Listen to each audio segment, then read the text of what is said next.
Hello! We're here with another unboxing, and this time we're looking at the latest Idea Factory and Compile Heart game, Death End Request 2. If you aren't familiar, it is an incredible horror-inspired RPG. We've got a review up on the website you can check out, but right now we're taking a look at this incredible collector's edition set that they put out for the game.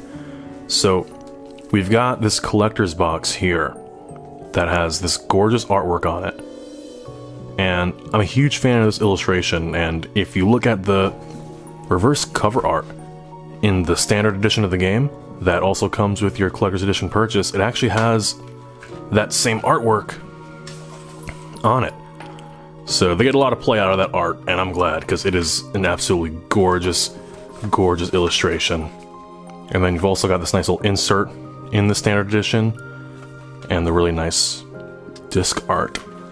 But we're concerned with what comes inside of here. We've got this front art here, but on the back we have a nice emblazoned logo as well, and some nice details with the game logo on the sides as well. But let's bust it open and see what is inside. So, we've got even more of that incredible artwork. First off, we've got this pack-in trading card, I guess from the Idea Factory store itself. So L. Strain's Gospel. So this is card number 2, dated for August. I'm not sure what number 1 was, but you know, kind of like what other companies do with their collector's goods, having these sort of collectible cards, nice cute little pack-in.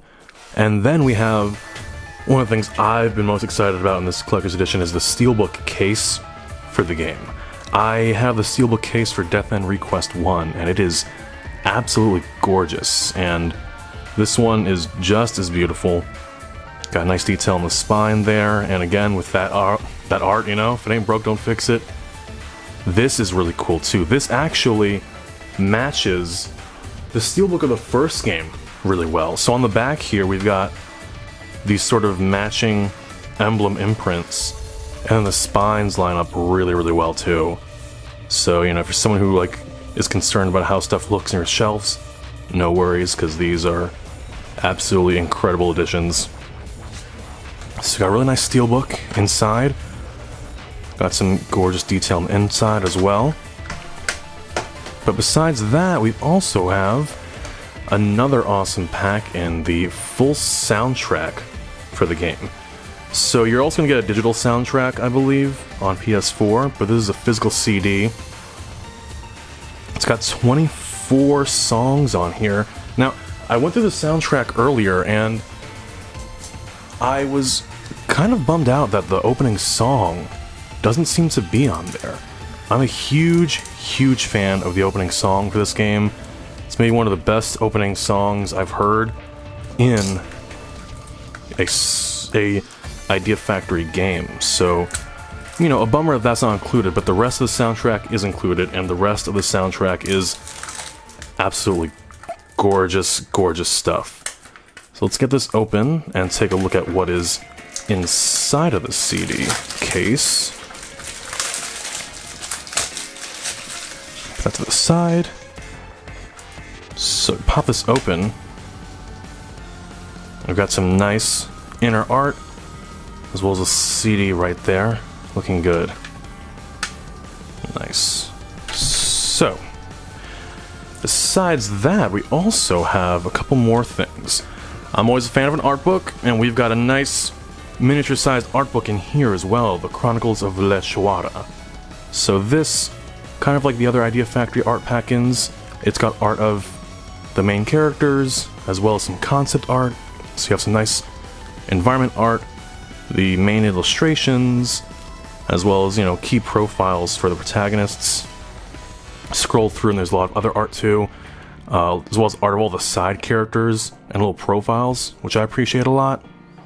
Really nice collection. But I think the more interesting book that's included in this is Death End Request 1.5. And so this is actually a translated light novel. And I'm not sure where or how it was originally released in Japan, but it basically serves as a bridge between the two games. So I never really see light novel pack-ins like this too often for collector's editions, so this is a really, really cool inclusion. And I'm a huge fan of the story of the game, so I'm excited to take this for a spin, check it out. But arguably the biggest ticket item that comes with this collector's edition release actually doesn't come inside of this collector's box at all. Now instead it comes separate because it's huge, and it is this messenger bag, this Death End Request school bag. I am kind of blown away that something this big would be included, and also excited because, you know, I can never have enough bags, and I've been looking for a new thing to sort of use for travel and commuting, and this is pretty nice. Honestly, I'm sometimes wary of busting out a bag emblazoned with big anime art like this, but what I think is interesting is that I don't have to, because if I want to be a little discreet, this front panel actually comes off with this Velcro here. So you could theoretically bust this out at, you know, a business meeting as just a nice, discreet black messenger bag. And it seems like a pretty good bag too. You've got these two front pockets here, and then the main pocket, as well as another middle pocket. So a lot of storage space there. It's pretty impressive. You know, at first thought, I was kind of bummed out that it wasn't like a replica of a school bag from the actual game, but when I thought about it, there aren't actually any kind of school bags to make a replica of from the game, so this is definitely the next best thing, with some gorgeous artwork of the four main characters. So really, really cool pack-in. We've got the main box here, and then we have all of the other stuff that it came with. And I mean, it's all just so gorgeous. This is a great collection of stuff, wonderful collectibles for an amazing RPG, probably my favorite RPG of the year. And if you're a fan of Idea Factory, this is kind of the pinnacle of what they do in terms of games, and the pinnacle of what they've done in terms of collector's editions. So I definitely recommend checking it out. I also recommend checking out our review, as well as any other coverage we have of the game on the 6th Axis. See you around.